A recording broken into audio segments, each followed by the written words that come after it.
पहलगाम आतंकी हमले के बाद भारत पाकिस्तान सैन्य संघर्ष में भारत के कितने फाइटर विमान गिरे, इस सवाल को लेकर सियासत गर्माती हुई नजर आ रही है। और अब चीफ ऑफ डिफेंस स्टाफ यानी सीडीएस जनरल अनिल चौहान के सिंगापुर वाले बयान पर लगातार सियासी घमासान मचा हुआ है। सीडीएस को अपने इस खुलासे के लिए सोशल मीडिया पर ट्रोलिंग का सामना करना पड़ा, जिसको लेकर अब कांग्रेस ने मोदी सरकार पर हमला बोला है। तो क्या कुछ कहा है कांग्रेस ने, आइए देखते हैं इस रिपोर्ट में। चीफ ऑफ डिफेंस स्टाफ यानी सीडीएस जनरल अनिल चौहान के सिंगापुर वाले बयान से सियासी जंग छिड़ी हुई है। सीडीएस चौहान को सोशल मीडिया पर ट्रोलिंग का सामना करना पड़ रहा है, जिसे लेकर अब कांग्रेस ने उनका बचाव किया है। साथ ही मोदी सरकार पर जमकर निशाना भी साधा है। कांग्रेस नेता सुप्रिया श्रीनेत ने एक्स पर एक वीडियो शेयर किया। साथ ही उन्होंने लिखा, मुद्दा हमारे फाइटर जेट्स के नुकसान का है ही नहीं, युद्ध क्षेत्र में नुकसान होना कोई बड़ी बात नहीं। यही बात chief of defence staff general Anil Chauhan ने ब्लूमबर्ग और रॉयटर्स से बात करते हुए सिंगापुर में कही और बताया कि उसके बाद हमने क्या किया और कैसे पाकिस्तान के हवाई अड्डों पर आक्रमण किया। हमारी शूरवीर और अनुशासित सेना की यही तो खासियत है, नुकसान को स्वीकारती है लेकिन दुश्मन को नाक को चने चबवा देती है। कांग्रेस नेता वीडियो में आगे कहती हैं कि पर यह बात रक्षा मंत्री राजनाथ सिंह ने उन 2 सर्वदलीय बैठकों में क्यों नहीं बताई जिनकी अध्यक्षता उन्होंने की और जहां से प्रधानमंत्री गायब थे। क्या यह बात देश के सदन को नहीं बतानी चाहिए? आखिर मोदी जी क्या छिपाने की कोशिश कर रहे हैं?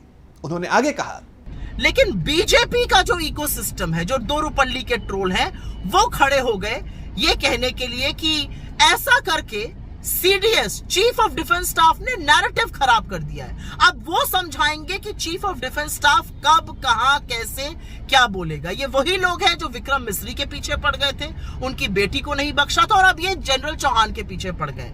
सुप्रिया श्रीनेत ने कहा कि जो जरूरी पदों पर बैठे यूनिफॉर्म में ऑफिसर्स हैं या डिप्लोमेसी में सबसे सीनियर ब्यूरोक्रेट हैं, वो तर्क से बात करते हैं। वही तथ्य और तर्क जो भक्तों के कोरे फर्जी एजेंडे का भांडा फोड़ देते हैं और अपने झूठ के साथ साथ ये भी औंधे मुंह गिर जाते हैं। इनसे सच बर्दाश्त नहीं होता, तर्क और तथ्य से इनका वास्ता नहीं है, तो ये उन्हीं लोगों पर हमला कर देते हैं जो तार्किक सत्य बातें कह रहे हैं, फिर वो हमारे सेना के सर्वोच्च पद पर बैठे ऑफिसर हो या फिर विदेश सचिव। इन जैसों को आता जाता ढेले का नहीं है, बस दिन भर बकलोली करनी है, ये कहना है सुप्रिया श्रीनेत का।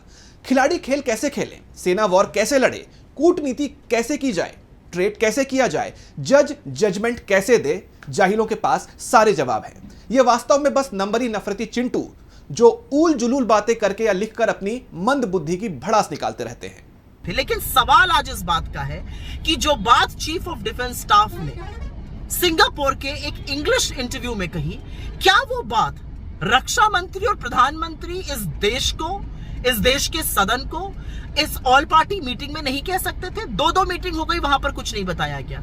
संसद के विशेष सत्र की डिमांड लगातार उठ रही है। जो बात आज चीफ ऑफ डिफेंस स्टाफ ने कही है, इसी बात का मुद्दा तो राहुल गांधी जी ने उठाया था और इसी बात का मुद्दा विपक्ष ने उठाया और आपने देशद्रोही को का कगार दे दिया।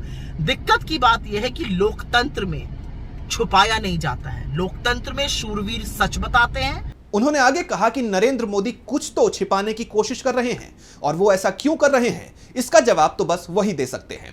लेकिन वो इस कोशिश में सेना के मनोबल के साथ इस देश के साथ खिलवाड़ कर रहे हैं। कांग्रेस नेता के इस बड़े प्रहार के बाद अब सरकार बुरी तरह से घिरती हुई नजर आ रही है।